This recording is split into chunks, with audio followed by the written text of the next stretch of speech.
अस्सलाम वालेकुम एवरीवन। आप अपने फेवरेट शो चाय टोस्ट और होस्ट को यूट्यूब के ऊपर देखने के लिए डॉन न्यूज़ के ऑफिशियल चैनल को सब्सक्राइब करें और बेल आइकॉन को प्रेस करना भी याद रखिए।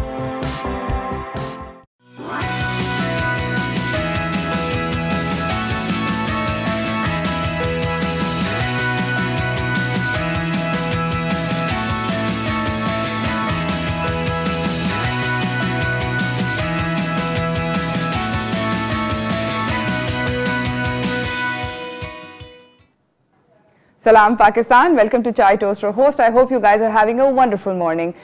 मेरा बहुत अमेजिंग वीकेंड गुजरा है, shocking. I was not expecting, जब आप एक्सपेक्टेशन नहीं होती, बहुत बिल्डअप नहीं होता, तो एकदम से the weekend being fabulous was a very very very pleasant surprise.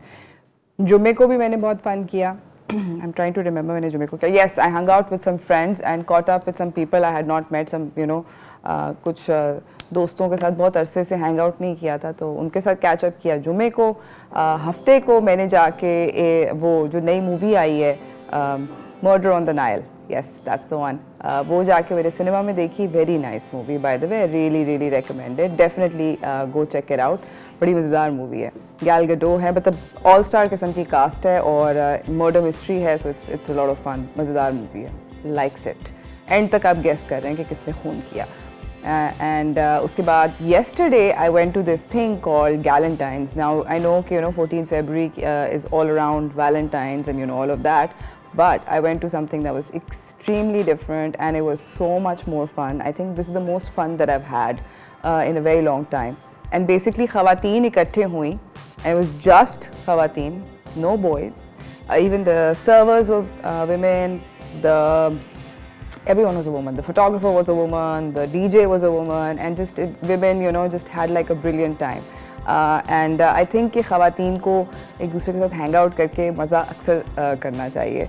In any case, आज का जो हमारा शो है वो common posture mistakes के बारे में है। So that's another thing that that we all suffer through, and I do सबसे ज़्यादा। मुझे constantly हर कोई कह रहा होता है at work, at home, amongst friends and family that I'm always slouching.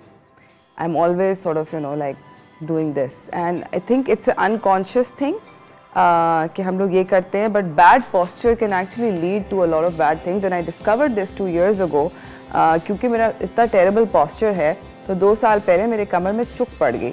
And when you think कि चुक पड़ गई, जब आप सुनते हो, क्योंकि कभी पहले पड़ी नहीं थी, कभी एक्सपीरियंस नहीं किया था, तो I didn't realize कि कितना ज़्यादा तकलीफ़ हो सकती है कि आपकी जो नॉर्मल मूवमेंट्स हैं, बैठ के खड़े होना या खड़े होके बैठना या लेटना, वो इम्पॉसिबल हो जाते हैं और आपकी चीखें निकलती हैं लाइक नेक्स्ट लेवल किस्म की।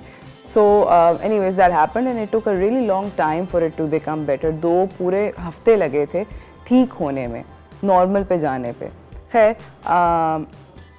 a lot of that the doctors told me was bad posture, the fact that मैं हर वक्त स्लम्प करती हूँ, बैठी भी होती हूँ तो स्लम्प बैठी होती हूँ, खड़ी भी होती हूँ तो मेरे शोल्डर्स इनवर्ड होते हैं, तो उसकी वजह से मेरी बैक जो है और उसके मसल्स जो हैं वो वीक हो गए, क्योंकि उनको लोड बेयर करने की आदत नहीं रही। सो आपकी बॉडी के अंदर बहुत सारे बैड पोस्चर की वजह से इश्यूज़ हो सकते हैं। इसके ऊपर हम बात करेंगे later on in the show with obviously experts. हमारे पास डॉक्टर भी आएंगे, ऑर्थोपेडिक सर्जन भी आएंगे, फिजियोथेरेपिस्ट भी आएंगे, और हम इन मिस्टेक्स से क्या होता है, उनको फिर किस तरह करेक्ट करना चाहिए और क्या क्या करना चाहिए, स्पेशली अगर आप कोई नौकरी करते हैं जहाँ पे बहुत देर बैठना पड़ता है। वो सब बात करेंगे later on in the show. फ़िलहाल मेरे पास कुछ टॉप स्टोरीज़ हैं, तो चलते हैं उनकी तरफ।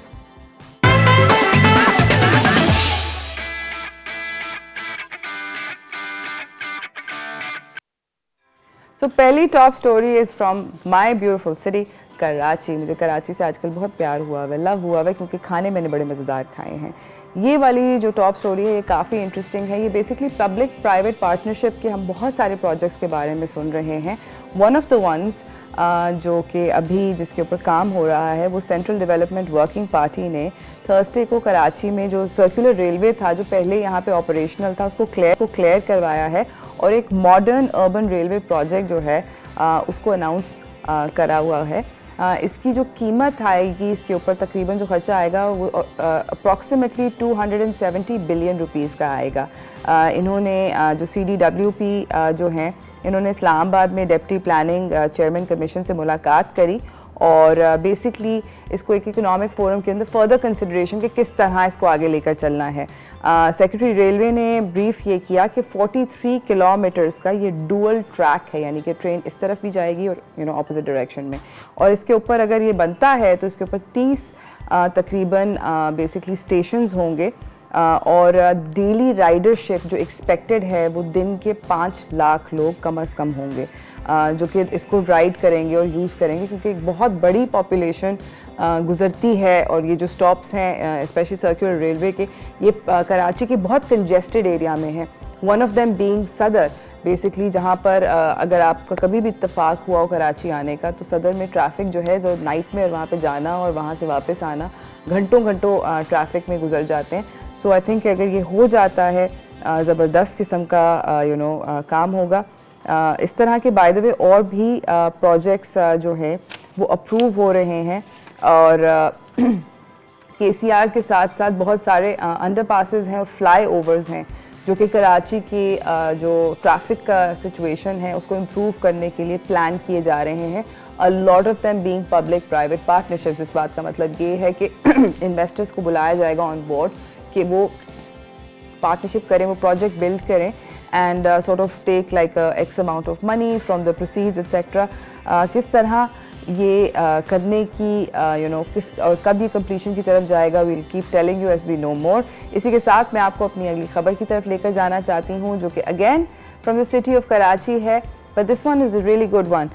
ये बेसिकली एक छोटा यंग इंजीनियर हैं, इन्होंने एक ज़बरदस्त किस्म का, इनका नाम मोहम्मद अली अब्बास है, और इन्हें एक ज़बरदस्त किस्म का रोबोट जो है उसको डिज़ाइन किया है। ये उस्मान इंस्टीट्यूट ऑफ टेक्नोलॉजी से ताल्लुक़ रखते हैं। उनका जो रोबोट है वो AI और सेंसर्स वगैरह इस्तेमाल करता हुआ बेसिकली ऑटिस्टिक बच्चों के लिए और उनके साथ इंटरैक्ट करने के लिए है। पाकिस्तान के अंदर जो इस वक्त नंबर्स हैं ऑटिस्टिक बच्चों के वो काफ़ी हाई हैं। इस रोबोट का नाम पीकू है और पीकू जो है उर्दू में भी और अंग्रेज़ी में भी दोनों में कम्युनिकेट कर सकता है और बच्चों के रिस्पॉन्सेस को जज करते हुए उनके साथ इंटरैक्ट करता है। ऑटिस्टिक बच्चों के साथ प्रॉब्लम ये होती है क्योंकि उनको अपने इमोशंस को फॉर्मुलेट नहीं करना आता, तो वो बहुत ज़्यादा अपसेट हो जाते हैं और परेशान हो जाते हैं। इस रोबोट जो है ये उनको हेल्प करेगा अपने इमोशंस को एक्सप्रेस करने में और छोटे छोटे क्यूज़ ढूंढता है ये रोबोट बेसिकली, जो कि वो बच्चा डिस्प्ले कर रहा है through their body language, through their pupil dilation etcetera etcetera. काफ़ी अमेजिंग किस्म की टेक्नोलॉजी है। बहुत सारे पेरेंट्स जो हैं स्टडीज़ कंडक्ट हो रही हैं, बहुत सारे जो पेरेंट्स हैं वो बहुत कीन हैं और ईगर हैं, क्योंकि अभी तक जितनी भी स्टडीज़ हुई हैं उसके अंदर ऑटिस्टिक बच्चों ने बहुत अच्छा सॉर्ट ऑफ वो फीडबैक दिया है। आप लोगों को ये बताती चलूँ कि ये रोबोट जब मार्केट में इंट्रोड्यूस होगा तो इसकी कीमत 2 लाख रुपए होगी। फ्यूचर गोल्स ये हैं कि ये अफेक्टेड जितने भी ऑटिस्टिक अफेक्टेड बच्चे हैं उनको वर्ल्ड वाइड हेल्प करे। And I am for one really glad, not just because this robot's doing something fabulous, but the fact that in technology के सेक्टर में पाकिस्तान आगे बढ़ रहा है। ये बात सुन के और सोच के बहुत अच्छा लगता है। होपफुली अगले 4 महीने में ये प्रोजेक्ट जो है ये फर्दर टेक ऑफ करेगा। इसी के साथ मैं आपको अपनी अगली खबर की तरफ लेकर जाना चाहती हूँ और वो है from the entertainment industry. Fawad Khan और सनम सईद इकट्ठे एक प्ले करने वाले हैं। सनम ने बेसिकली बताया, ये लोग पहले भी एक प्ले कर चुके थे, ज़िंदगी गुलजार है, जो कि एक सुपर डुपर हिट बना था। और सनम ने अपने एक इंटरव्यू में ये बोला कि 8 साल के बाद she super excited to be working with Fawad again. और ये कह रही है मगर ये फैमिली ड्रामा है, इसके अंदर वो सब चीज़ें नहीं हैं जो पहले हुई ज़िंदगी गुलजार में जो डायनामिक था फवाद के कैरेक्टर का और सनम के कैरेक्टर का, वैसा कैरेक्टर नहीं, ये ना डायनामिक ऐसा होगा। दूसरा उन्होंने ये भी बताया कि वो कोशिश ये करती हैं कि वो वैसे रोल्स लें जो कि वो अपने व्यूअर्स को सबलिमिनल मैसेजेस दे सकें, पॉजिटिव रोल्स लें। एंड OTT प्लेटफॉर्म्स के ऊपर काम करना ज़्यादा पसंद करती हैं क्योंकि कुछ ऐसे टॉपिक्स हैं विच शी फील्स कि वो स्टोरीज जो हैं वो अनटोल्ड रहती हैं on television and OTT platforms gives her sort of the ease to talk about those things. I also agree because उन्होंने एक और बात कही जिससे मैं बिल्कुल सहमत हूँ, और वो ये है कि वो दिखाना चाहती हैं कि हम लोग अभी तक ख़वातीन को या तो एक हाउस होल्ड रोल में दिखाते हैं या अगर किसी जॉब के रोल में दिखाते हैं तो इट्स वेरी लाइक है ना मोर क्या कहते हैं जो करियर्स जो होते हैं जो कि ट्रेडिशनल ज़्यादातर ट्रेडिशनल करियर्स में दिखाते हैं, teacher, doctor, that sort of a thing, but she is saying that she wants to see characters of women who are in sport, और उनकी वर्क प्लेस कैसी है, डिफरेंट इन अमेजिंग किस्म की जो ख़वातीन हैं और डिफरेंट उनके जो लाइफ चॉइसेस हैं उनको पोर्ट्रे करना चाहती हैं. Hopefully will be seeing amazing projects around that. इसी के साथ मुझे जाना है एक छोटी सी ब्रेक की तरफ. ब्रेक से वापस आएंगे आप लोगों के साथ थोड़ी ज़बरदस्त और गुफ्तगू करेंगे, कहीं ना जाइएगा. देखते रहिए चाय टोस्ट और होस्ट.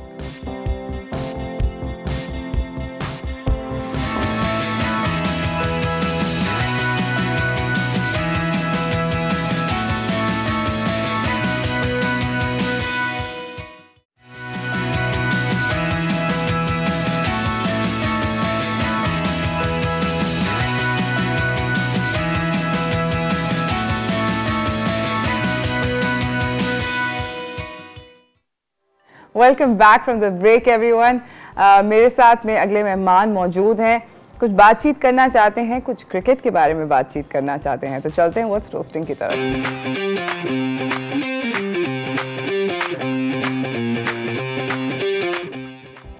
हमारे साथ स्काइप के जरिए मौजूद हैं अब्दुल गफ्फार जो कि होस्ट हैं रीप्ले प्रोग्राम के और हेड हैं स्पोर्ट्स डेस्क के यहाँ डॉन न्यूज़ पे. अस्सलाम वालेकुम गफ्फार, कैसे हैं आप? जी वालेकुम अस्सलाम, सुबह बखैर आपको भी और तमाम देखने वालों को. ज़बरदस्त. गफ्फार, जल्दी से बताएं कि कल रात मैच हुआ और क्वेटा ग्लैडिएटर्स और लाहौर कलंदर्स खेले. काफ़ी ज़बरदस्त किस्म का मैच था. कैसा लगा आपको? क्या आप एक्सपेक्ट कर रहे थे ये लाहौर कलंदर्स का जीतना? देखिए, कल 2 मैच खेले गए, संडे और फिर डबल हेडर कद्दाफी स्टेडियम में. पहले पेशावर ज़ल्मी ने हराया एक मैच में अपने, और फिर उसके बाद जबरदस्त परफॉर्मेंस दिखाई, कराची को हराया इनफैक्ट, और कराची की छठी मुसलसल नाकामी जिस पर कराची वाले बड़े उदास भी हैं. लाहौर कलंदर्स ने तो जैसे अपने शहर में जाकर बाकी तमाम टीमों पर डोमिनेंस शुरू कर दी है, और कल उनकी जो कामयाबी थी क्वेटा ग्लैडिएटर्स के खिलाफ वो बड़ी जबरदस्त कामयाबी थी इस लिहाज से कि जो कॉन्टेक्स्ट बन गया है वो बहुत ही इंटरेस्टिंग है, क्योंकि 6 टीमों ने 4 ने क्वालिफाई करना है प्ले ऑफ के लिए. मुल्तान सुल्तान क्वालिफाई कर चुके हैं 12 पॉइंट के साथ, और लाहौर ने भी कल अपने 10 पॉइंट्स कर लिए. तो ये तो प्रीटी मच सॉर्टेड आउट के दोनों टीमें प्लेऑफ में चली जाएंगी. लेकिन उसके बाद 6 पॉइंट्स हैं 3 टीमों के, जिसमें लाहौर, कराची, पेशावर ज़ल्मी है, क्वेटा है और इस्लामाबाद. और इस्लामाबाद ने आज मैच खेलना है कराची से. तो बड़ी इंटरेस्टिंग सिचुएशन है तमाम ही टीमों के लिए. अब गलती की गुंजाइश नहीं है, और बहरहाल लेकिन कराची वाले बहुत उदास हैं क्योंकि उनकी टीम 6 के 6 मैच हारी है. लोग बहुत सवालात कर रहे हैं कि ऐसा क्यों हुआ है. लेकिन दूसरी जानिब जो तीसरा और चौथा स्पॉट है प्लेऑफ के लिए, उसके लिए रेस जारी है, और मुझे लगता है कि पेशावर, क्वेटा और इस्लामाबाद में बड़ा सख्त मुकाबला होने वाला है. एब्सोल्युटली, बिकॉज दोनों मतलब हमेशा से मुझे ये लगता था कि मेरी ये सॉर्ट ऑफ वो था, ब्रेन बना हुआ था कि इस्लामाबाद और क्वेटा जो हैं ये बहुत सॉलिड टीम्स है, but Lahore Qalandar emerging as a solid team is news. मतलब मुझे नहीं अंदाज़ा था कि इतना ज़्यादा वो अच्छा खेलेंगे. वो बड़ा दिलो जान से खेल रहे हैं, लगन से खेल रहे हैं. बिल्कुल. और देखें, पहले 4 सीजन बिल्कुल अच्छे नहीं गए, लेकिन उसके बाद चीज़ों को समझना और अंडरस्टैंड करना शुरू किया. अपना प्लेयर डेवलपमेंट प्रोग्राम भी उनके पास बहुत अच्छा है. हारिस रऊफ, इसी तरह शाहीन शाह अफरीदी और जितने भी उनके पास यंगस्टर 3-4 साल पहले उन्होंने खुद ढूंढे, उनको तराशा. अब वही तमाम प्लेयर जो है वो हीरा बन चुके हैं एक तरह से. और आप देखें तो उनका बॉलिंग अटैक बहुत शानदार है. तो इस टीम के बॉलिंग अटैक में दुनिया का बेहतरीन क्रिकेटर जिसको भी अवार्ड मिला ICC का, शाहीन शाह अफरीदी हो, राशिद खान दुनिया के सबसे बड़े T20 स्टार, फिर हारिस रऊफ एक्साइटिंग है, आई थिंक जमान खान जिन्होंने 2 मैचेस जितवाए हैं लाहौर को इस अभी तक PSL में. आई थिंक उनकी जो परफॉर्मेंस है उसने तो फिर 4 चांद लगा दी, क्योंकि पहले ही अगर आपके पास 3 से 4 स्टार बॉलर हो और आपका जो यंग फास्ट बॉलर है इमर्जिंग कैटेगरी का, अगर वो भी परफॉर्म कर दे तो आपकी टीम की पोजीशन बहुत ही अच्छी हो जाती है. और लाहौर की जो बॉलिंग के साथ साथ आई थिंक उनकी बैटिंग में जो फखर जमान के तकरीबन 4.5 रन में उनकी जो परफॉर्मेंस है, उनकी जो डोमिनेंस है, जो कंसिस्टेंसी है, वो बड़ी रिमार्केबल है. क्योंकि तमाम ही मैचों के अंदर एक साथ वो परफॉर्म कर रहे हैं, कहीं उन्होंने अपनी टीम को लेट डाउन नहीं किया. और अगर पहले 6 ओवर में आपके बैट्समैन, कोई एक ओपनर और फिर आपका बॉलर शाहीन शाह अफरीदी जैसा हो, I think Lahore in my opinion is one of the team to beat in this tournament. Really बड़ी आपने बड़ी मतलब ज़बरदस्त किस्म की बात कर दी। मुझे ये बताएं कि अब मैं आपसे बात करना चाहती हूँ कराची के बारे में। कराची वाले जितने भी फैंस हैं वो बहुत ज़्यादा दुखी बैठे हुए हैं कि ये क्या हुआ है। और मज़ेदार बात ये है कि पहला जो लेग था जो टूर्नामेंट का वो इधर ही हुआ था, कराची में ही हुआ था। तो उस बहुत इट टू द पॉइंट के वेयर पीपल स्टॉप सेइंग कि हम लोग कराची को सपोर्ट ही नहीं कर रहे, जाओ। तो आपके ख्याल में इस दफा क्या मिस्टेक हुई है कि वो लगातार हार रहे हैं?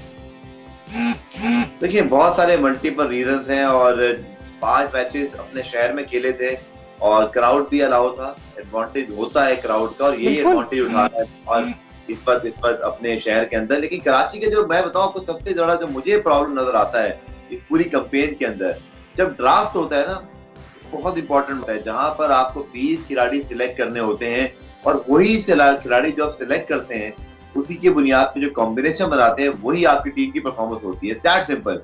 आई थिंक कराची ने ड्राफ्ट के अंदर शायद उतना स्मार्ट प्ले नहीं किया जितना वो कर सकते थे, क्योंकि मोहम्मद आमिर की इंजरी भी हुई है, उनके पास बहुत सारे इंजरी के इशूज हुए हैं। आपको पता है कि उस्मान शनवारी भी कल इंजर्ड हो गए, उससे पहले उनके पास इलियास भी नहीं खेल रहे थे, जो क्लार्क भी कुछ मैचेस नहीं खेल पाए। लेकिन इसके बावजूद देखें जो अच्छी टीम होती है ना उनका प्लान भी होता है। इतने बड़े लेवल पे आप ऑपरेट कर रहे हैं, आपका प्लान भी होना चाहिए था। और मिडिल ऑर्डर के अंदर देखें हर टीम के पास पेशावर ज़ल्मी के पास शुएब मलिक हैं, इसी तरह इफ्तिखार अहमद और दीगर प्लेयर्स हैं, कोयटा के पास, इस्लामाबाद के अंदर भी आसिफ अली, आजम खान जैसे मैच विनर्स हैं।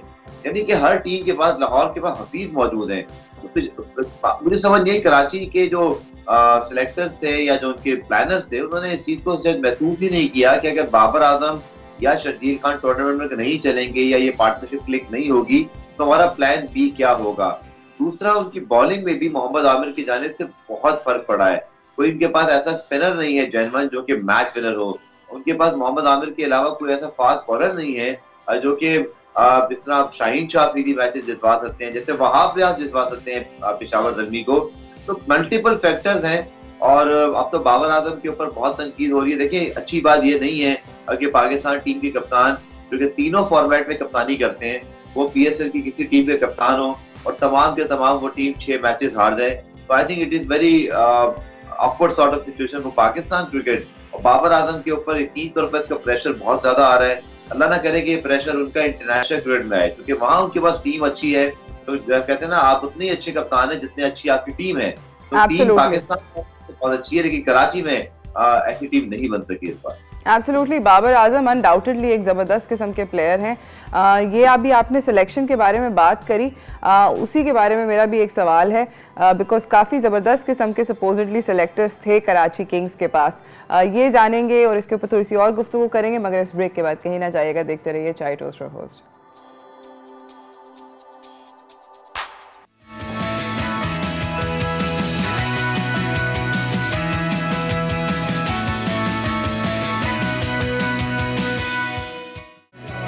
ऐसे ही है जो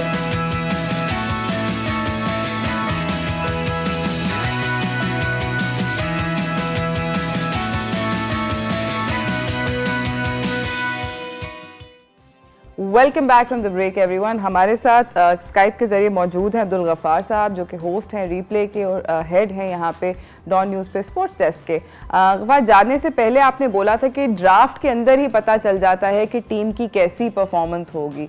कराची किंग्स के बारे में हम बात कर रहे थे, मैंने आपसे ये जानना था कि ड्राफ्ट के वक्त, मतलब मैं इत्तफाकन, ऐसा मतलब होता नहीं है बट इत्तफाकन ऐसा हुआ कि वो मैंने ड्राफ्ट कुछ चलते फिरते देखा, तो ड्राफ्ट के वक्त तो कराची किंग्स की जानिब से वसीम अकरम साहब भी बैठे हुए थे, जो कि ऑब्वियसली एक बहुत जाने माने मंजे हुए क्रिकेटर हैं, कोच भी रह चुके हैं इतनी सारी टीम्स के, इतनी सारी डिफरेंट लीग्स के अंदर। तो उनसे ऐसी ये गलती, क्या आपके ख्याल में उनसे गलती हुई है या टीम अच्छी थी और जस्ट बैड लक हो गई, क्या सीन है? वसीम अकरम मौजूद हैं कराची किंग्स में, इसके साथ साथ पीटर मोर्स जो कि इंग्लैंड के बड़े रिनाउंड कोच, वो भी मौजूद हैं। लेकिन अब ये क्लैरिटी जो है ना, वो कराची किंग्स को भी खुद बतानी चाहिए कि बेसिकली कि कौन डिसीजन मेकर था। वसीम अकरम बहुत बड़ा नाम है और हमें ये भी याद रखना है कि 2 साल पहले वसीम अकरम के होते हुए ही कराची किंग्स जो है वो पाकिस्तान सुपर लीग का टाइटल भी जीता कराची में। तो एक बड़ी अचीवमेंट थी कराची के लिए वसीम अकरम के आते ही जो है वो एक जबरदस्त किस्म की फतह मिली। लेकिन इमाद वसीम कप्तानी कर रहे थे पहले और इस सीजन में ही बाबर आजम को कप्तानी सौंपी गई। तो क्या इस फैसले से इस टीम के ऊपर कोई असर पड़ा है या वाकई जो ड्राफ्ट में जैसे हम बात कर रहे हैं कि वो जो अगर आप वाकई देखिए ना हर कोई ये बात कर रहा है कि मिडिल ऑर्डर के अंदर एक्सपीरियंस नहीं था और इसी तरह शायद ग्रेगरी, मोहम्मद नबी या अगर हम बात करें दीगर जो उनके पास ऑलराउंडर्स हैं, इमाद वसीम खुद भी उनमें शामिल हैं, उनसे क्या ज्यादा तवक्कुआत कर ली गई क्योंकि एक्सपीरियंस ना हो आपके मिडिल ऑर्डर में और आपके ऑलराउंडर्स पहले आ रहे हो, नंबर से पहले आ रहे हो, तो इससे पता ही चलता है कि आपके पास उतनी क्वालिटी शायद नहीं है। और कराची के लिए यकीन तौर पर बड़ी डिसअपॉइंटमेंट है क्योंकि Pakistan super league is a huge brand, Pakistan में इसकी फॉलोइंग है इंटरनेशनली और पाकिस्तान का सबसे बड़ा शहर है, तो उसका इम्पैक्ट भी ज्यादा आएगा। शायद कोई और टीम इतना जीत रही होती तो इतना इम्पैक्ट ना आता, but Karachi is the biggest city of Pakistan. इसीलिए ये आपको याद होगा जब 6 टीमें शुरू में 5 टीमें जब सेल हुई थी तो कराची जो है वो सबसे महंगी टीम थी, उसके बाद फिर मुल्तान ब्रांड वैल्यू के लिहाज से सबसे महंगी तरीन टीम आई। तो आई थिंक बड़ा सोचने का मकाम है कि कराची किंग्स क्या ऐसा हुआ है कि 6 की 6 टीमें 6 के 6 मैचेस हार गई हैं और उनके फैंस बहुत डिसअपॉइंट हैं। एब्सोल्युटली। मुझे वैसे बताएं कि अभी PSL चल रहा है, हमें ये भी पता नज़र आ रहा है कि कौन कौन सी टीमें जो हैं उन्होंने ज़बरदस्त किस्म की परफॉर्मेंसेस दी हैं। आपके ख्याल में इस दफ़ा ट्रॉफी किसकी है? बहुत टफ सवाल कर दिया आपने। अभी तो बस ये पूछिए कि पहले 4 टीमें जो है वो प्लेऑफ यानी कि जिसको हम वर्चुअल सेमीफाइनल कहते हैं, अब वो कौन सी होगी। देखिए अब मुल्तान सुल्तान 12 पॉइंट्स हैं, उनको पहली शिकस्त लाहौर से ही हुई है। तो मुल्तान सुल्तान जो कि डिफेंडिंग चैंपियंस भी है, यकीनी तौर पर they are playing brilliant cricket, but Lahore जिस तरह की परफॉर्मेंस दे रहा है और जैसा उनके पास एक्स फैक्टर्स हैं, उनके पास मैच विनर्स हैं, अपने शहर में खेल रहे हैं, फिर वो होता है ना कि आपको पहली मर्तबा कोई चीज हासिल करनी हो तो उसके लिए एक अलग तरह की मोटिवेशन होती है। लाहौर इस वक्त वाहिद टीम है पाकिस्तान सुपर लीग की जिसने आज तक पाकिस्तान सुपर लीग का टाइटल नहीं जीता। तो मेरे ख्याल में फखर जमान की फॉर्म देखते हुए जैसे वो पावर प्ले के अंदर भी टीम को स्टार्ट दे रहे हैं और जैसे शाहीन शाह अफरीदी ने कल भी पहले ओवर में जैसन रॉय और विंस को आउट करके पूरा मैच ही जो है वो अपनी टीम के हक में मोड़ दिया।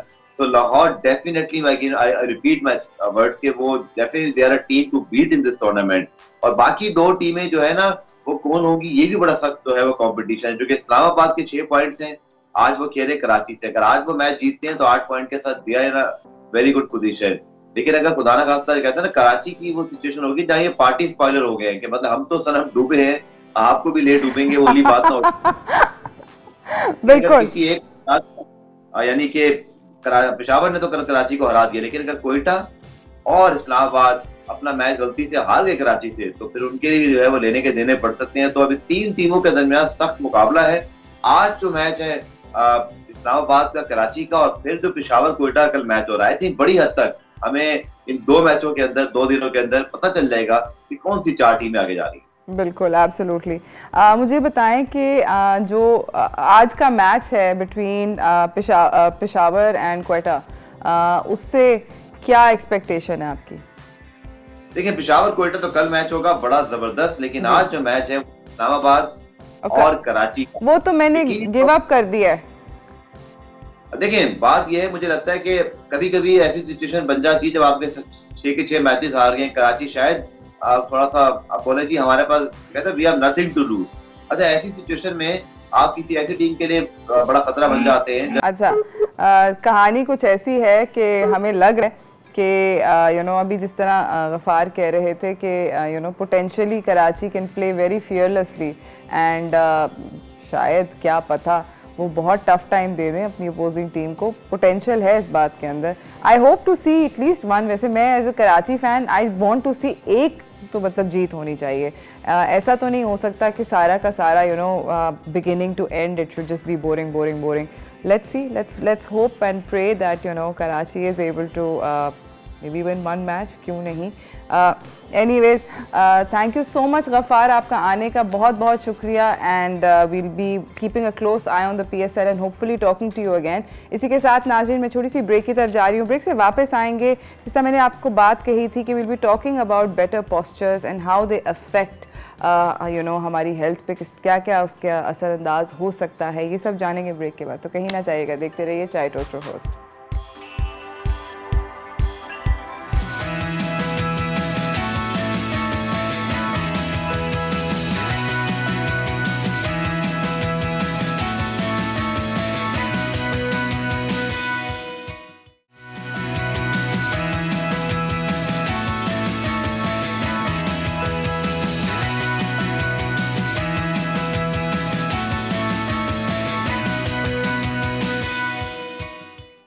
Welcome back from the break everyone. हमारे साथ हमारे अगले मेहमान सेट पे मौजूद हैं, आपसे मुलाकात करवाना चाहती हूँ। चलते हैं हेल्थ एंड फिटनेस की तरफ।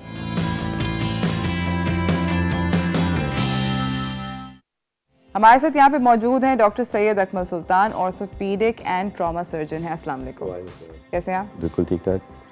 दोस्त मुझे ये बताएं कि बाय द वे हम जेन्युइनली दोस्त हैं, this was me not trying to be cool but we actually know each other off set also, but Akmal, I want to know कि गुड बॉडी पोस्चर्स जो होते हैं कितने होते हैं? क्या एक मतलब वो ये जो होता है कि सीधा बैठे रहो टाइप सीन, या यही होता है कि सीधा खड़े हो, या is it all right to occasionally do this, क्योंकि कंधे थक जाते हैं? Basically for the layman terms this are the good posture या फिर बुरा पोस्चर होता है। There is nothing like that. Obviously good posture जो होता है वो कॉन्स्टेंटली मेंटेन करना is very tiring. Yes, it's exhausting. हाँ, एग्जैक्टली। तो इसमें कभी कभार obviously you can go to a kind of a slouching posture, but it's good to maintain a good posture throughout. Really? Good posture का usually होता है there are 3 natural curves basically जो spine की होती हैं। One is in the neck, one is upper back and lower back. उसको maintain करना होता है to get to the optimum performance from the body basically. और क्या अच्छा पोस्चर यही होता है कि बस मतलब अपने आप को सीधा रखें, अपनी कमर को सीधा रखें, मतलब अपने कंधों को सीधा रखें, क्या ये गुड पोस्चर होता है, या आप अपनी रीढ़ की हड्डी को सीधा रखने की कोशिश ज़्यादा करें? यूजुअली गुड पोस्चर होता है कि उसमें होता है कि गर्दन आगे की तरफ नहीं झुकी हुई हो, ऐसे ना हो, ऐसे नहीं हो, शोल्डर्स ऐसे स्लाउच नहीं कर रहे हो, आपकी बॉडी आगे बेंड नहीं हो रही हो। ओके। एंड ऑब्वियसली फिर बाकी क्योंकि आप ये करते हैं फिर बॉडी कंपनसेट करने के लिए आपके हिप्स को भी आगे पीछे करती है, मूव करती है। बिल्कुल, क्योंकि हम अगर आगे को स्लाउच कर रहे होते हैं तो इमीडिएटली हम चेयर के अंदर हिप को ऐसे आगे पुश करते हैं और ये करते हैं कि चले मेरे कंधे तो सीधे हैं मगर you know I am doing this. बिल्कुल। तो it's just a fine balancing and it takes, या तो अगर पहले से नहीं, it takes a lot of conscious effort. It's not something जो ऑटोमेटिकली हो जाता है। सही। और I mean anybody can do it and should be doing it, लेकिन ऑब्वियसली मुस्तकिल ऐसे बैठना, स्ट्रेट बैठना इज नॉट पॉसिबल। मुश्किल है, मुश्किल है। इसलिए कहते हैं कि पोस्चर में try to change your posture every 30 to 35 या 40 मिनट्स पे थोड़ा सा बहुत चेंज कर लें। ठीक है। Like wiggle around a bit या जो भी उसके हिसाब से कर सकते हैं। सही।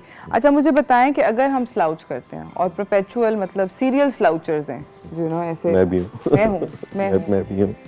जो सीरियल स्लाउचर्स हैं उनके लिए लॉन्ग टर्म इफेक्ट्स क्या हो सकते हैं in terms of health problems? Health problem में सबसे मोस्ट कॉमन होगा बैक पेन, नेक पेन। आजकल तो बहुत कॉमन है विद स्मार्टफोन्स एंड एवरीथिंग। और उसके साथ साथ बाकी फिर हो सकता है कि कहते हैं क्या, वो तो बहुत ही सीवियर केसेस में होता है कि डाइजेस्टिव प्रॉब्लम्स और बाकी अच्छा, वो रेस्पिरेटरी में सांस का मसला, नहीं, वो तो बहुत ही आगे जाके होता है। सही। आपके जो सबसे कॉमन जो है वो will be your back pain and your neck pain, सबसे ज़्यादा। और वो जो आते हैं बहुत सारे तरह तरह के काफ़ी एक्सपेंसिव ऑर्थोपीडिक कुशन्स आते हैं, बैक सपोर्ट के, नेक सपोर्ट के स्पेशल चेयर्स होते हैं, ऑफिस चेयर्स होते हैं, डेस्क चेयर्स होते हैं for people who do they help? They do help, लेकिन दे विल ओनली हेल्प अगर आप कॉन्शियसली उसकी हेल्प ले रहे हैं। अगर if you not taking a conscious help from them, तो जैसे अभी भी क्वेश्चन रखा हुआ है, मैं इस पे भी ऐसे आगे होके बैठ सकता हूँ। So this back support will not be of any use for me. Okay. Neck support करूँगा, it may not be at the right level, और मैं फिर भी आगे होके ऐसे बैठा हूँगा, so that won't be making any, कोई इनपुट नहीं हो रहा होगा उसका। So, but yes, there are helpful aids, but you have to actually use them. अच्छा, I've heard of a story of someone जिनके apparently गर्दन में गैप आ गया था उनके spinal column में, because they would do this on and the doctor said that this is actually there was no trauma, कोई झटका नहीं लगा। आपके दिमाग में आता है कि इस तरह की चीज़ें झटके से या एक्सीडेंट और समथिंग, बट ऐसा कुछ भी नहीं हुआ। It was somebody sitting and typing and doing their office job and that happened. नहीं, ये तो अब इतना हो गया है अब, या specially with the mobile phone की टेक्सटिंग से, like everybody, nearly everybody uses the mobile in a very bad posture. इसके तो मेडिकल टर्मिनोलॉजी आ गई है, इसको टेक्स्ट नेक के नाम से आ गया है. टेक्स्ट नेक कहते हैं. TEXTNEC. So text neck because हम लोग ऐसे कर रहे होते हैं. Exactly, and this is causing quite severe problems because of the posture. आपके muscles imbalance हो रहे हैं, आपका spine का curve आगे पीछे हो रहा है, उसकी वजह से is causing, I mean, मसला है ये, and it's a very visible मसला. तो ये needs to be sorted out with awareness programs like this. और मतलब कहानी सीरियस है. कहानी सीरियस. टेक्स्ट नेक हो सकता है दोस्तों. हमें जाना है एक छोटी सी ब्रेक की तरफ. ब्रेक से वापस आएंगे, जानेंगे कि कर करना क्या गुड आइडिया है या बैड आइडिया है. ये करना ये सब कुछ जानेंगे, मगर ब्रेक से वापसी पे. कहीं ना जाइएगा, देखते रहिए चाय टोस्ट होस्ट.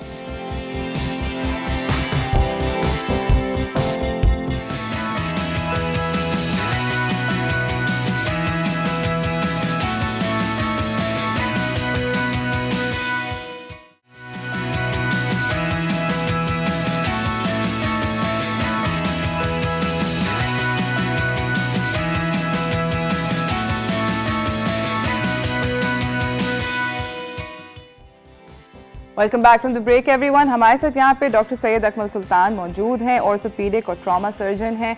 बात हो रही है बैड बॉडी पोस्चर्स के बारे में. डॉक्टर अकमल, मुझे ये बताएं कि एक तो होती है सीरियल स्लाउचिंग, जो कि आपकी अंदर इनग्रेन हो जाती है. मुझे लगता है कि बचपन से ही शायद स्लाउच करते हुए आ रहे होते हैं. Exactly. और वो उसको करेक्ट करना बड़ा मुश्किल काम हो जाता है. क्या वैसे करेक्ट हो सकता है? करेक्ट हो सकती है. As I said, needs a lot of conscious effort. हर वक्त सोचें. Nearly. जब तक ingrain नहीं हो जाए. I mean, it's a conscious effort. I mean, there is no shortcut, unfortunately. इसके साथ कोई शॉर्टकट नहीं है. It has to be a conscious effort कि आप posture maintain कर रहे हैं. Slowly it becomes a habit. तो इसमें obviously it's not your conscious effort. It's the effort of the people around you also. अच्छा, कि हर कोई आपको बोले. हाँ, मेरे पास जो पेशेंट्स आते हैं, मेक श्योर पेशेंट से बात करके, आई टेल द अटेंडेंट्स आप अभी काम में बताना है कि सीधे बैठो, गर्दन सीधी करो एंड ऑल दैट स्टफ, क्योंकि obviously it's not easy just to change your habit एकदम से. अच्छा, दूसरा मुझे आपसे ये पूछना है कि हम लोग फोन, अभी आप कह रहे थे टेक्स्ट नेक हो जाता है, it's become like a medical term now. Phone को किस तरह इस्तेमाल करना चाहिए? फॉर एग्जांपल फोन का मैं फोन निकाल के रखा हुआ है एयरलाइन मोड पे. The best recommended way is कि व्हेन, सबसे पहले सिटिंग पोस्चर ठीक है का ख्याल रखना चाहिए. Sitting optimum sitting posture would be with your back right to the back of your chair, sofa, जो भी. ठीक है. So we are sitting right at the बिल्कुल पीछे होके. Knees should be तकरीबन 90 degrees पे bent. Cross legs are not good long term में वैसे बैठ सकते हैं. ठीक है. उसके साथ when you are sitting, you should make sure that your neck and your chest are as far apart as possible. Doesn't mean कि आप ऐसे करके बैठे. The best thing would be कि आप ऐसे करके just lean forward a bit with your back straight, elbows on your knees and just hold it with both hands. अभी आते हुए पढ़ रहा था जो latest recommendation है. So ऐसे. हाँ, so this would be the ideal way to do it, क्योंकि आपकी neck भी ऐसे नहीं जा रही, I think your back भी straight रखी हुई, and it's a balanced posture. ठीक है. ठीक है. I mean आप ऐसे करेंगे तो automatically back आपकी straight हो जाएगी. So basically अपने knees ऐसे and then hold the phone. हाँ, कि knees 90 degrees पे हो, पाँव आपके बिल्कुल flat हो. मैं वैसे अभी यही सोच रही थी कि मैं जनरली ये करती हूँ. So my head is. हाँ, so अगर ऐसे भी it would help. अगर I mean it should be like this. Obviously you can't keep on holding it like this. हाँ वक्त थक जाता है बाजू. Exactly. So you just lean forward with your back straight and elbows के ऊपर करके just hold it like this. I mean that is the ideal recommended way. I mean it's not a medical thingy, लेकिन that's the thing that's recommended. और computer use करते हुए. Computer में your screen should be at your eye level. तो ये ना हो. ये नहीं हो. स्क्रीन को नीचे ना देखें. हाँ, या तो स्क्रीन को ऊपर लाएं या अपनी चेयर को नीचे करें. Knees should be 90 degrees पे. ठीक है. या slightly higher. ठीक है. या बिल्कुल पीछे सीधे बैठे हुए हों. Your chair या whatever you're sitting on should be closer to the desk ताकि आपको आगे नहीं होना पड़े. ठीक और है. वो eye level, screen should be at your eye level. अब चाहे स्क्रीन को ऊपर करें या अपने आप को नीचे करें.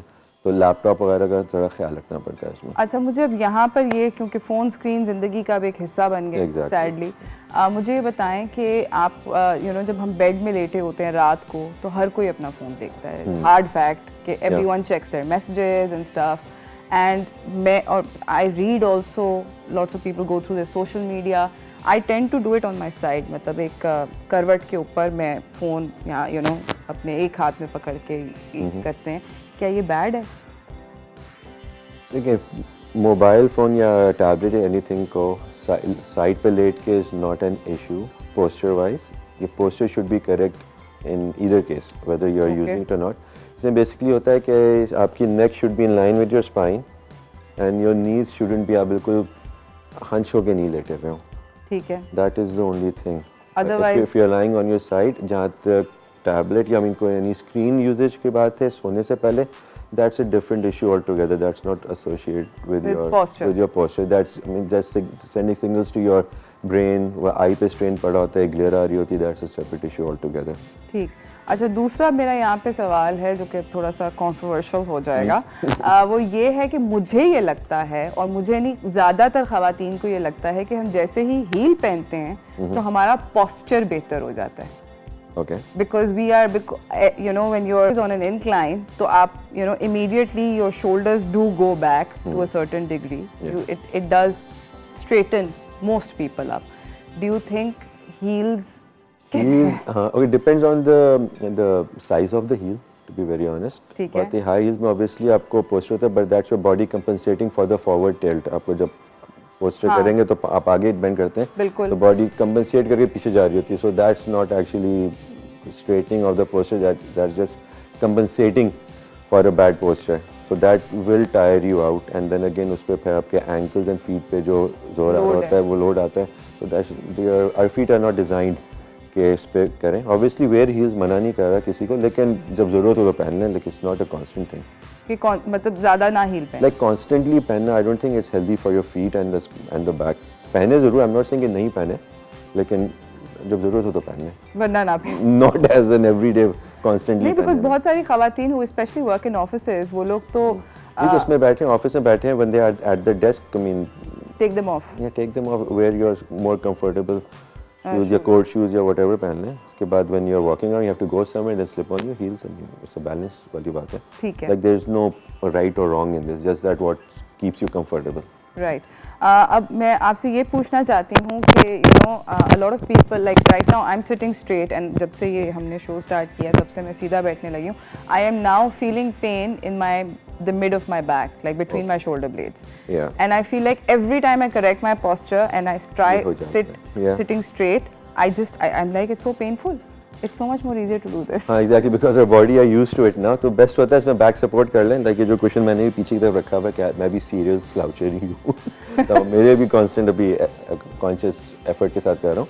इसमें बैक के पीछे स्मॉल ऑफ द बैक में जस्ट पुट अ स्मॉल, जैसे क्वेश्चन आता है, इसके प्रीमेड क्वेश्चंस भी आते हैं बहुत सारे. So you do that, and the moment आप सही तरह बैठेंगे with your buttocks all the way back, okay, you should be okay. वाली बात है. सही. हमारे साथ एक कॉलर हैं. अस्सलाम वालेकुम. जी, गुड मॉर्निंग. कैसी हैं आप? ठीक ठाक, अल्हम्दुलिल्लाह. आप कैसे हैं आया साहब? अल्लाह का शुक्र है. बहुत इम्पोर्टेंट इशू पे आपने बात करी है, और कई दिनों से मैं सोच रहा था इस पे बात होनी चाहिए. डॉक्टर साहब भी सलाम हो. मैं actually I want to ask about driving postures. मतलब हम गाड़ी जब चला रहे होते हैं तो एक्चुअली होता है कि आपकी जो सीट की एडजस्टमेंट होती है वो बड़ी इंपॉर्टेंट होती है.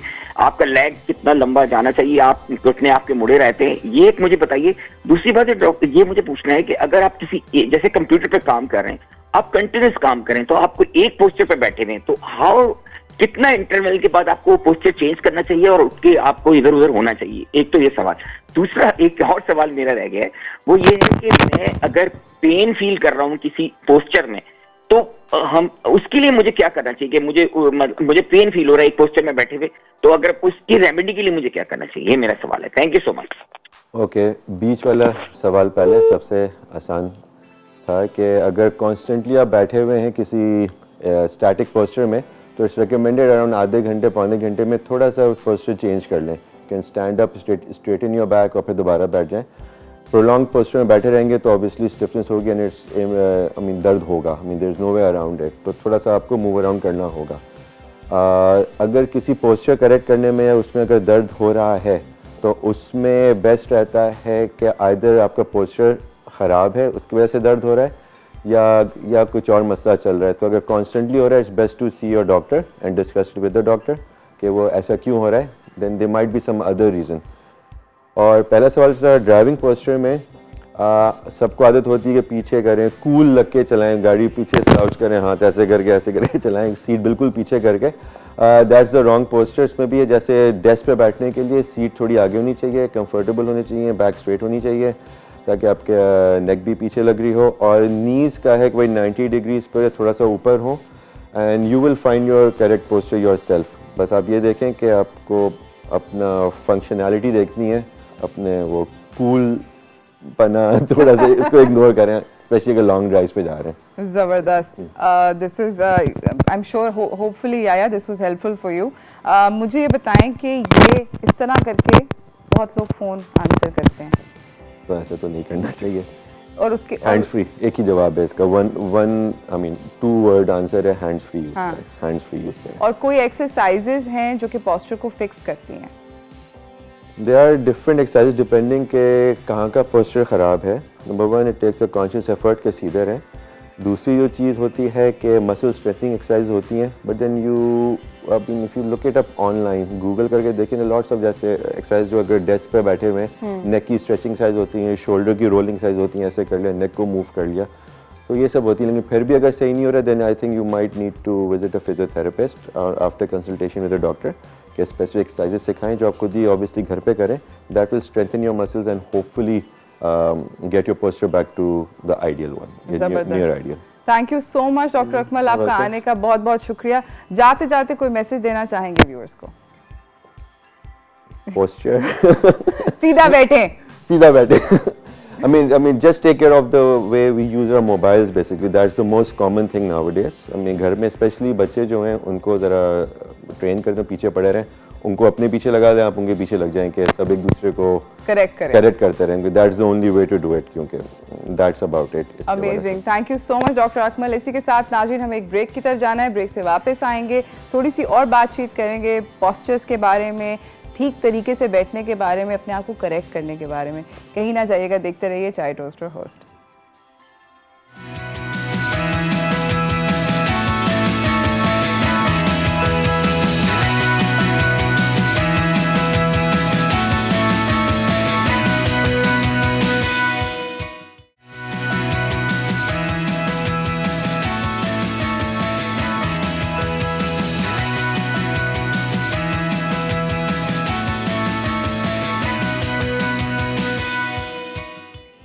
Welcome back from the break everyone. हमारे साथ इस वक्त डॉक्टर खुर्रम सरफराज मौजूद हैं। ये कंसल्टेंट फिजियोथेरेपिस्ट हैं और बॉडी अलाइनमेंट एक्सपर्ट हैं। अस्सलाम वालेकुम। वालेकुम अस्सलाम। मुझे ये बताएं खुर्रम कि सबसे ज़्यादा कॉमन पोस्चर जो डेफिशिएंसीज होती हैं, मिस्टेक होती हैं, वो कौन सी होती हैं? Most of the common rounded shoulder. Yes, मैं मतलब मेरे ख्याल में पूरे का पूरा मुल्क ही, and I feel so good now when you say this, क्योंकि फिर मैं अकेली नहीं हूँ इस मसले में। एंड द लेटर ऑन हमारा है slouch, total slouch posture like this. हम जब मैं खड़ा हो सकता हूँ? हाँ बिल्कुल। हम जब स्टैंडिंग में होते हैं तो लोग एक चीज करते हैं लाइक दिस, ये slouch, and this slouch posture leads to our hamstring and quads problem as well. So erect posture, correct posture, alignment में होना, इट्स वेरी इंपॉर्टेंट। अच्छा, मुझे ये बताएं कि जब लोगों का सालों साल years and years, मैंने अभी डॉक्टर अकमल से भी ये सवाल पूछा था, years and years go by with bad posture, where your posture is just so poor, क्या वो सही हो सकता है? Yes, everything is possible. मतलब हम लोग मतलब 30-35 साल गुजार दिए एक बुरे पोस्चर के साथ, क्या उसको आप अपने 30s में, 40s में, 50s में बदल सकते हैं? अपने 60s में चेंज कर सकते हैं। उसके लिए आपको 3 चीज़ों की ज़रूरत है। मेनली आपको एक किसी कॉम्पिटेंट थेरेपिस्ट, किसी जो आपके एरिया में है, उससे एवेल्यूएशन कराना ज़रूरी है। After the evaluation go for a core stability exercises. उसमें हमारे जिम ट्रेनर्स या जो प्रॉपर जिम है वो हमें हेल्प आउट कर सकते हैं। नंबर 3, डॉक्टर अकमल वाली बात आएगी कि आप फैमिली एक दूसरे को टोके, फ्रेंड्स टोके, जितना हम एक दूसरे को टोकेंगे उससे हमारा पोस्चर बेहतर होना शुरू हो जाएगा। पोस्चर, और जिस पोस्चर में हम रहने के आदी हैं वो ब्रेक होना शुरू हो जाएगा। अच्छा 3 चीज़ें ज़रूरी हैं। अच्छा, मुझे बताएं कि अब हम बात करते हैं पुअर सिटिंग और स्टैंडिंग हैबिट्स की। यस। अक्सर औकात हमारे जो 99% हम बैठ के जो काम कर रहे होते हैं, या इवन फॉर दैट मैटर चलने के अलावा, बट खड़े होके अगर आप कहीं पे कुछ काम कर रहे हैं तो वो पुअर पोस्चर में ही होते हैं। फॉर एग्जांपल खवातीन किचन के अंदर अगर सब्जी काट रही हैं तो वो ऐसे काट रही हैं। आप हांडी बना रहे हैं तो आपका पोस्चर इनवेरिएबली, आप इस तरह तो नहीं खाना पका सकते ना, हो ही नहीं सकता दोस्त। नहीं पका सकते हैं, उसके लिए एक और डोमेन है एर्गोनॉमिक्स। अब हम लोग अपने स्टूडेंट्स को पढ़ाते हैं एर्गोनॉमिक्स। उसके अंदर है कि how to maintain a shelf, आपकी शेल्फ की हाइट क्या होनी चाहिए, आपका चूल्हा किस तरह का होना चाहिए, ये एक अलग स्पेशलिटी है, सब स्पेशलिटी। लेकिन हाँ यस, अगर अब हम हर वक्त हर कोई तो अपनी चीज़ों को चेंज नहीं करा सकता ना, उसके लिए एक तो आपने मैडम ये बता दिया ना कि ये इस तरह है या इस तरह आप बना रहे हो। हाँ? इसके अलावा एक और प्रॉब्लम है जो मेल एंड फीमेल हम सब लोग करते हैं, हम एक टांग पे एक वजन डालते हैं फिर शिफ्ट दूसरे पे करते हैं। ऐसे ही होता है, एक टांग थक जाती है फिर दूसरे पे डालते हैं। एक तो ब्रॉड बेस होनी चाहिए हमारी, उस पे ब्रॉड बेस पे दोनों टांगों पे बराबर वेट। सही है, ठीक है। अब प्लस अब ये खाना बनाने वाला तरीकाकार है ना, इसको मॉडिफाई करना पड़ेगा। मॉडिफिकेशन जरूरी है। वो पोर्ट जो अगर बर्तन है वो गहरा है तो उसको छोटी हाइट में लेके बनाएं। तो अब वो अगर आप यूं बना रहे हैं तो आप वो ऑटोमेटिकली इस तरह आएंगे।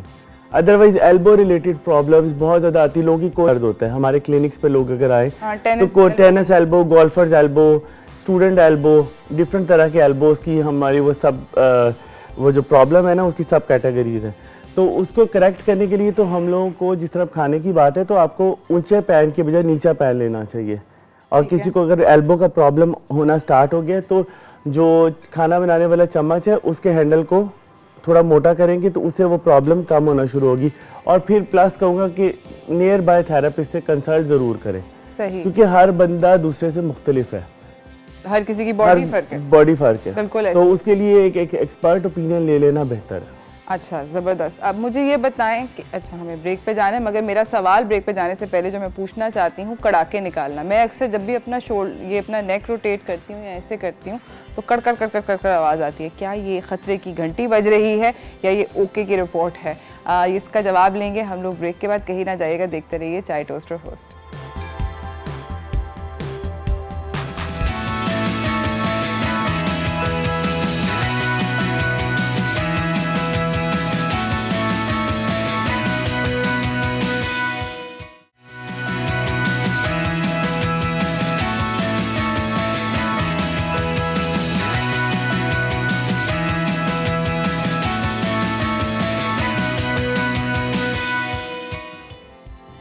Welcome back from the break everyone. हमारे साथ डॉक्टर खुर्रम सरफराज मौजूद हैं, कंसल्टेंट फिजियोथेरेपिस्ट हैं और बॉडी अलाइनमेंट एक्सपर्ट हैं।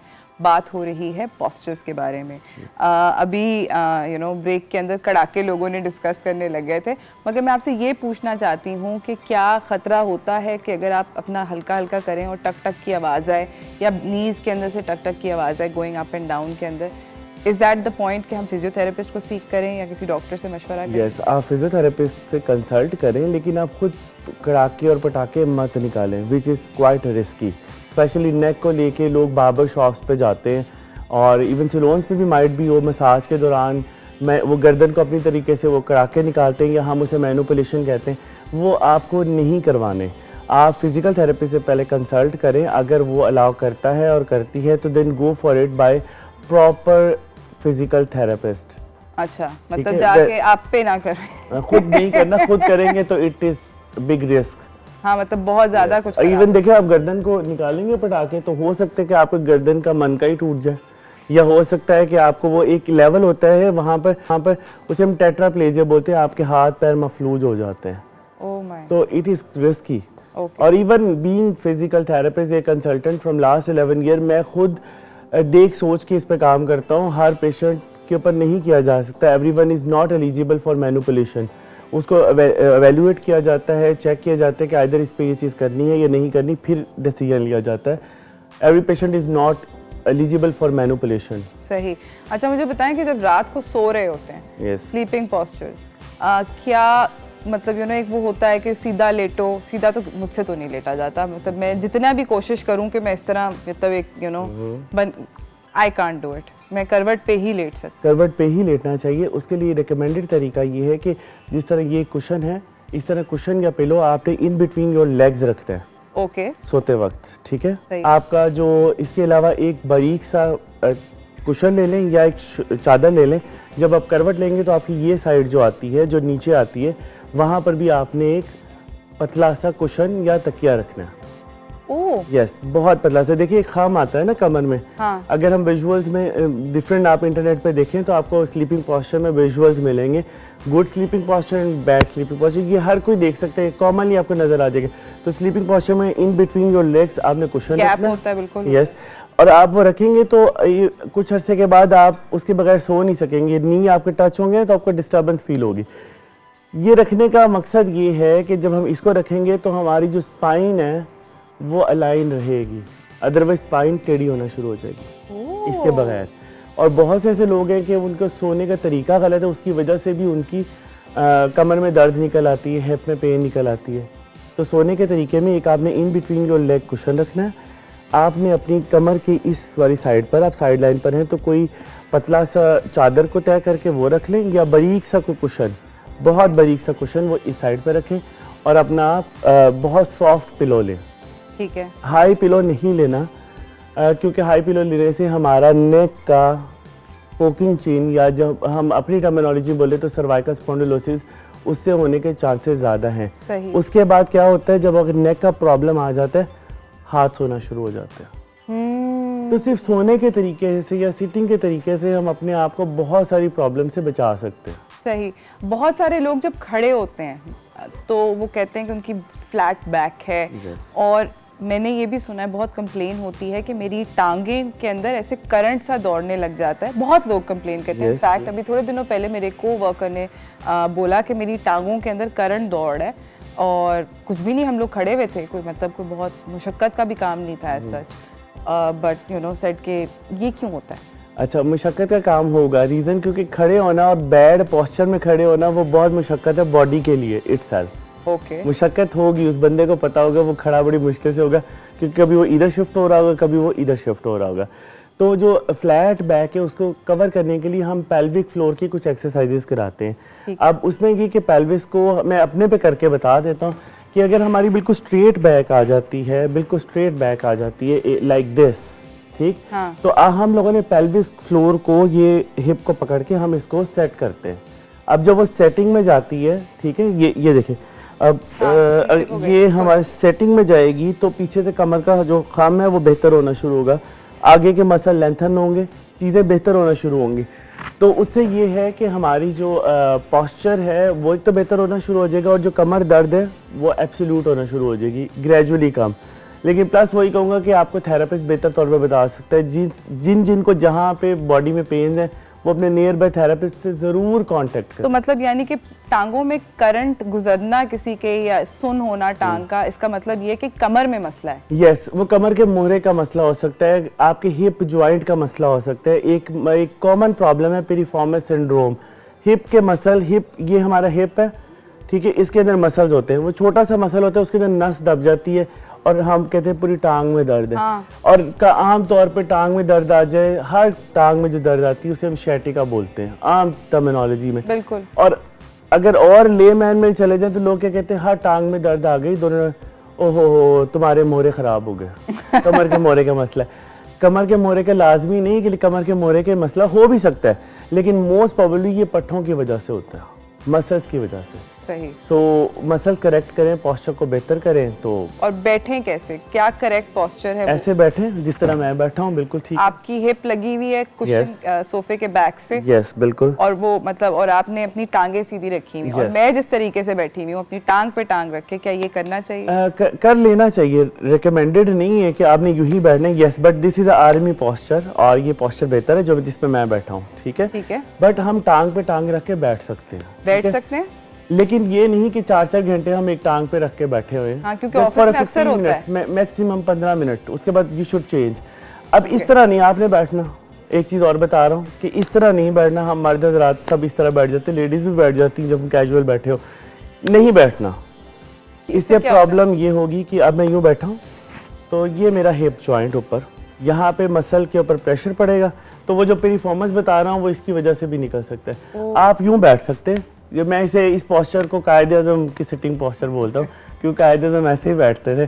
तो इस तरह बैठ जाएं, लेकिन फॉर 15 मिनट्स, उसके बाद you should change posture change कर लेना चाहिए। ओके अच्छा, मुझे ये बताएं कि ये जो है पोकिंग चिन का भी आपने 2-3 दफ़ा जिक्र किया, एक तो ये होती क्या है और ये कैसे डेवलप होती है और रोकें कैसे इसको? देखिए पोकिंग चिन एक तो स्लीपिंग पोस्चर की वजह से होती है, हमारा सिटिंग पोस्चर, हम लोग लैपटॉप यूज़ करते हैं लाइक दिस, हाँ लाइक हम लोग मोबाइल फ़ोन यूज़ करते हैं ऐसे ही है, ये यूँ सही, लेटते रात को तो हमारे मोबाइल हमारे पास होते, लेट के यूँ, हाँ गर्दन पिलो फिर 2 रखे और आगे। अब पोकिंग चिन को ये पोकिंग चिन तो जनरल टर्मिनोलॉजी है ना, मैं इसे बोलता हूँ गर्दन के मोरों के ऊपर, नसों के ऊपर प्रेशर पड़ना शुरू हो जाता है। जब होता है तो किसी का एक बाजू सो गया, हाथ सो गया, यहाँ तक दर्द है, यहाँ पे शोल्डर्स आपके राउंडेड होना शुरू हो गए। सर 2 चीज़ें बताता हूँ पोकिंग चिन से पहले। शोल्डर्स को आप लोगों ने बिल्कुल स्ट्रेट बैक पे ले जाना है, दिस, ठीक है। इसके लिए घर पे एक एक्सरसाइज है जो बहुत अच्छी और रिकमेंडेड है। घर के जो दरवाज़ा होता है हमारा सेंटर में, जिसे हम चौगाठ बोलते हैं, अगर हम वहाँ पर खड़े हों और अपने बाजुओं को बैक पे पीछे ले जाए, थोड़ी देर होल्ड करें and then relax, hold then relax, और एक है rounded backward move, yes, but not do forward. हम लोग क्या गड़बड़ करते हैं, नेट से देखते हैं पीछे की तरफ है, उन्होंने साथ आगे की तरफ भी करवाया तो आगे भी करते, आगे करने से और प्रॉब्लम आ जाएगा पुराने वाला, बैकवर्ड ओनली। ओके, अब आ जाते हैं पोकिंग चिन पे। तो पोकिंग चिन में ये होता है कि हम लोगों की जो है ना, टेक्स नेक कह रहे थे डॉक्टर अकमल के, मेडिकल टर्म बन गई है इसे हम टेक्स नेक जब बोल सकते हैं जब हमारे हाथ सोना शुरू हो रहे हैं। पोकिंग चिन एक सिंपल टर्मिनोलॉजी है आम बंदे को समझाने के लिए, yes it is a medical terminology, no, इस पे हम लोग रिसर्च भी कर रहे हैं सब लोग। पोकिंग चिन सॉरी टेक्स नेक सिंड्रोम में तो ये है ना कि हम टेक्स्ट करते करते ये उसके आपकी हंच बैक भी होना शुरू हो जाती है, जिसे हम काइफोसिस बोलते हैं, ये वाली साइड। यानी कि ये कितनी ज़्यादा डेंजरस चीज़ हो सकती है, बाजू सोने लग सकते हैं, क्या करना चाहिए, अपने आप को बेहतर किस तरह करना चाहिए, जानेंगे ब्रेक के बाद, कहीं ना जाइएगा, देखते रहिए चाय टोस्ट और होस्ट।